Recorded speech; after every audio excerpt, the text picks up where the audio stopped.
Look at all the birds, so pretty. Good morning, everybody. What a great way to be welcomed to Munich, Germany. I'm Bianca Valerio and welcome to Come Away with me. You know, guys, I've actually been sick for the past how many days? Can you imagine? And finally, I feel really up and ready and just really excited to be here. Okay, so first things first, where are we? So we're in the old part of town, and that is the State Theater. And right here behind me used to be the former residence, and I was asking, like, whose house was that? Well, it was pretty much where the royal family used to live and do their office work. So I learned today, Germany, once upon a time, only came about in 1870. So what does that mean exactly? Okay, so ever heard of the country Prussia? No, it's not Russia with a P, it's Prussia. So Prussia actually used to be Berlin. Berlin had this king and this duke and was saying, like, you know what? We need to be a powerful country. We need to find a way to grow even stronger. So why don't we combine all the German-speaking kingdoms, put them all together, and make it one solid force? And so with that, they combined 16 kingdoms at that time. And today, you will call it Germany. So, you know, you've got Bavaria, you know, you have Munich, you have Frankfurt, you have all these different places, and you come together, and who would have thought that Germany came about in 1870?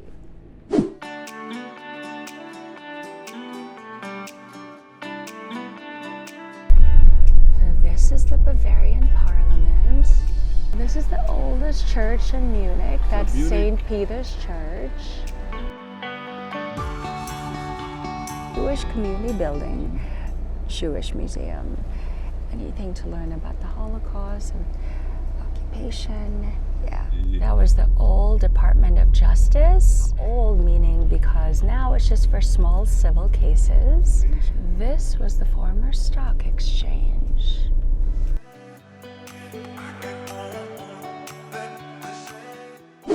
Okay, so in any city tour that you are in a car in, you don't go down at every stop. So I was showing you like different places, just like the oldest church in Munich, the old Justice building, the former stock exchange building. You saw that. Okay, but then there are also stops you want to do where you actually get down from the car, just like me. And what's interesting enough is this guy over here. Okay. Do you see, like, there's so many photos right underneath his statue? So in 16th century, this guy, he's actually Belgian. And in the 16th century, he was like, you would say, the king of, if Michael Jackson is the king of pop, he is the king of music back then. Hence why you can see that there's so many Michael Jackson pictures all over. The local fans club of Michael Jackson, actually, who revere Michael Jackson so much, have decided that the king of music from the 16th century must only be united and aligned with the king of pop, rightfully so.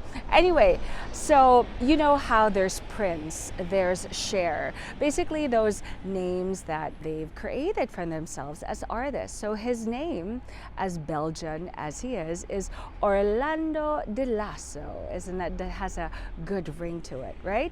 And at that time, because he was such a diva, he was so popular, he could pretty much like just demand his price and only perform at kingdoms or for royalty that he wanted, right? He would actually say no. But the King of Bavaria, or the Duke of Bavaria, and this guy, in Stefan's words, our tour guide, they were bros. They actually got along really, really well. He actually really liked performing here in Bavaria. Hence, the statue is here. Oh my goodness, the tea that is going on here. Okay, so as I mentioned, that Munich is the cultural capital, or like the cultural hub of Munich, right? So it's here where you're really going to find like a lot of historical places, a lot of cultural things to do, but you are also going to find, and this is not actually why it's called the cultural hub of Munich. That, ladies and gentlemen, is called the Führerbau. I'm obviously saying it not as German as I should, but Führerbau means the leader's building. That, my friend, is a Nazi building, the original Hitler's office from the war.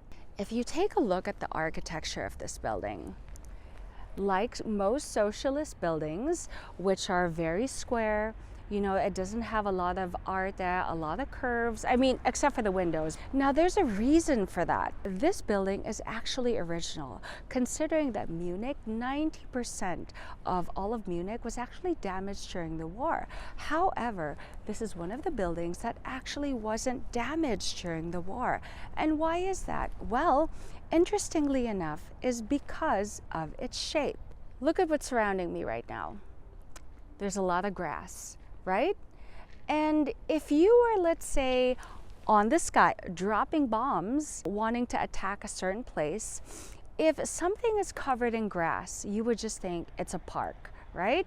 And because they didn't really have the great features of what they can now to see what was on the ground, they had actually covered the top of the buildings with a lot of grass, a lot of greenery. And so from the sky, it actually just looks like it's a park. And that's why this building over here wasn't actually damaged. Isn't that quite amazing? So like I said, this is a Nazi building, but can you believe that it is right now the building for music? Okay, so we're actually going near to the building right here, because you know how like when things are so far, they look small, but then when you actually are much closer to them, they're a lot bigger. Take a look at this door. So technically this door, oh, can't open it, is only until here when you open this door. Now there's a reason why it's double its size. Well, the Nazis wanted to create doors like this because it gives the illusion that anyone entering it is small, like literally and figuratively. It establishes this dominance, this power, so that's why these doors were like this. Isn't that crazy? It's like right from the get-go, right in your first step, right in that door, they're already trying to tell you who's the boss. So, this very first building right here is a statue for like a lot of sculptures, right? So you can see it has a very Romanesque Greek architecture. And then over here on the other side, this is the Museum for Antiquities. And that over there, I don't know if it's an exact design or it's sort of like a replica or inspired by the Gate of Acropolis in Greece.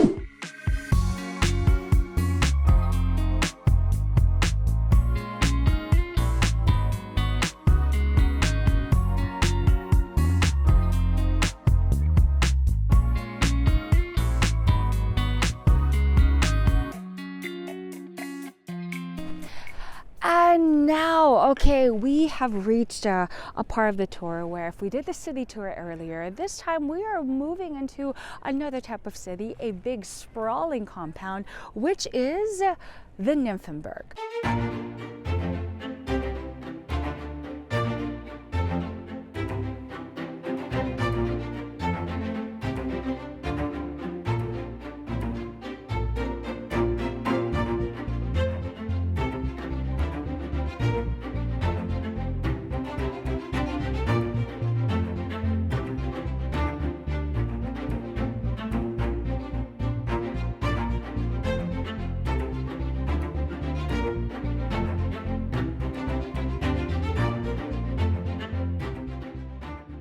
Now we go to this guy named Ferdinand, okay? We're talking hundreds of years later.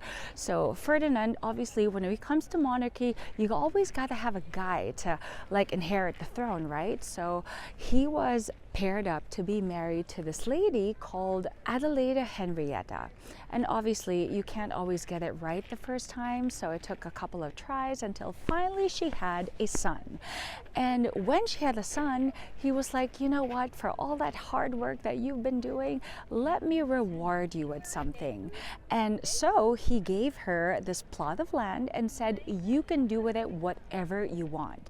And she's Italian, so just imagine, La Dolce Vita. She wanted the party life, or at least a nicer time than having to just always bear a son.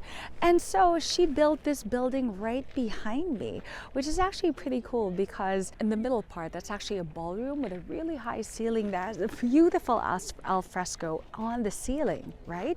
Now, when I showed you guys when you're entering that it's sprawling grounds, I mean, take a look at it over here. We're talking like Versailles levels. We're talking like in the summer, this is like all the way to the very back where there's even like a fake lake, man-made lake, where it's sort of like a thermal spa or like a spa, whatnot. But all of this was not built by her.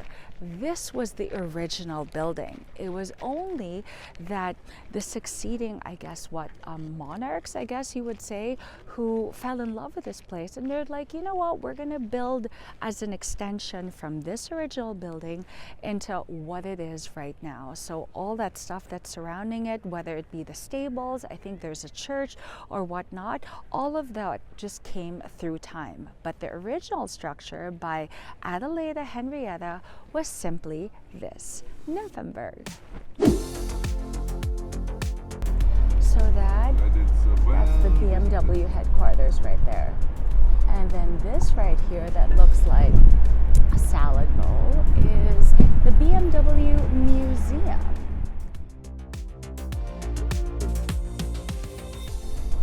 This is the plant of BMW where they actually make the cars.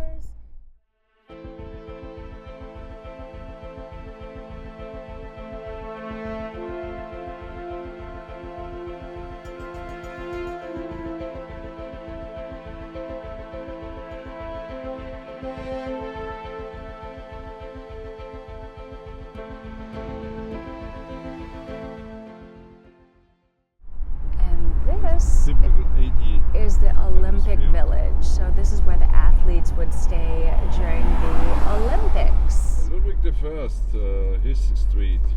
This is the entrance to Ludwig I Street. Yeah, he was a big admirer of Greek and Roman as a lover architecture. Of Greek and Roman architecture. 1 kilometer. University of Munich.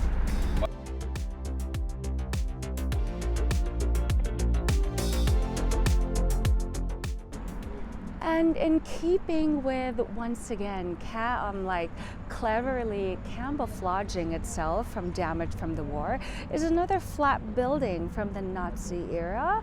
And because you can see it's like flat on the top. You see that person right there? Do you see how he's only half the door? And then the door is now replicated with another half to make it look like a bigger door. Again, Nazi style, exuding dominance, that we're big, that you're small. And so, yeah, amazing how this building is really, really similar. Even that mosaic you see at the top was very similar to the mosaic that we saw at Hitler's main office. But this one now, originally Hitler had wanted to be the Museum for German Arts. But now it's just Museum for the Arts. All right, so I think we're nearing the end of this tour, and a great way to do it is, of course, we're surfing the waves of this beautiful tour. So I'm here in Eisbach, ice because it's super, super cold, and Bach, I think, means canal, I think, yes. So we're not even the beach, we're not even experiencing summer, and yet you're actually seeing these surfers enjoying the waves of this canal as if like it was the peak of summertime. Well, then again, I don't really surf. I'm sure you can ride waves in other places in the world that's not summer. Anyway, so you can actually see it right here in Munich, in the middle of the city. Now, apparently these surfers, they're a little bit cliquish. So if you were actually an amateur and not really good at riding these waves, they're going to redirect you to another place where it's like baby waves. So these ones right here are for the popular big guys, like the pros. So yeah, you're gonna find that here, Eisbach in Munich. Isn't that cool? So hi everybody, it is raining, but that is not going to stop me as we are gonna feature this very famous square here in Munich. It's called the Marienplatz. It's basically the main plaza. So the main plaza features this, I think, government right building right here. I actually don't remember what it's called. However, what I do know is during the summer in 2019, I was actually here with my family. So this surrounding right here was very, very different from the weather, the winter time that we have there right now. So make sure to check out that vlog right after this. And we have made our final stop into not just the oldest beer garden, but also the oldest brewery in Munich.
So this is Hofbräuhaus. There's so many things in the menu, but there are 3 top things that you can actually try. They actually have a non-alcoholic beer, which we didn't get.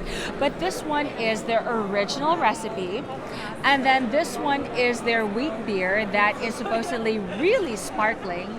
Like the exact words are sparkling and tingling. So let's try the original. So it says here. I'll be honest, it's like my 10th sip.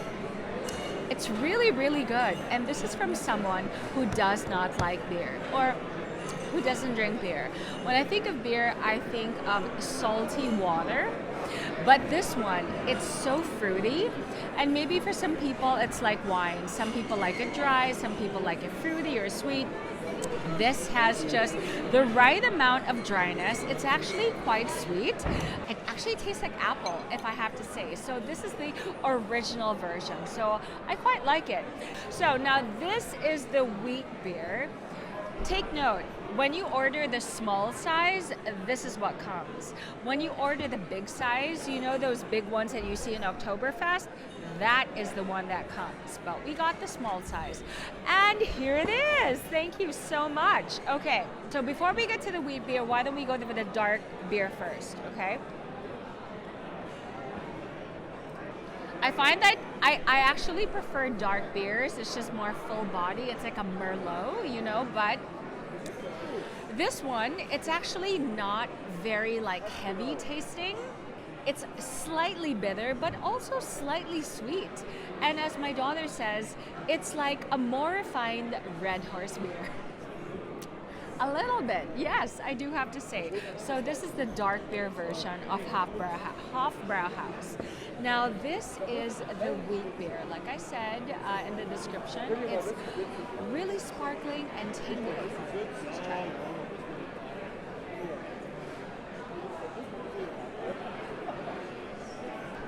Not my jam. It has a very bitter aftertaste, and even as you're sipping it, it's bitter. I don't know, it's still leaving a very bitter, pungent taste in the back of my tongue. Not a big fan.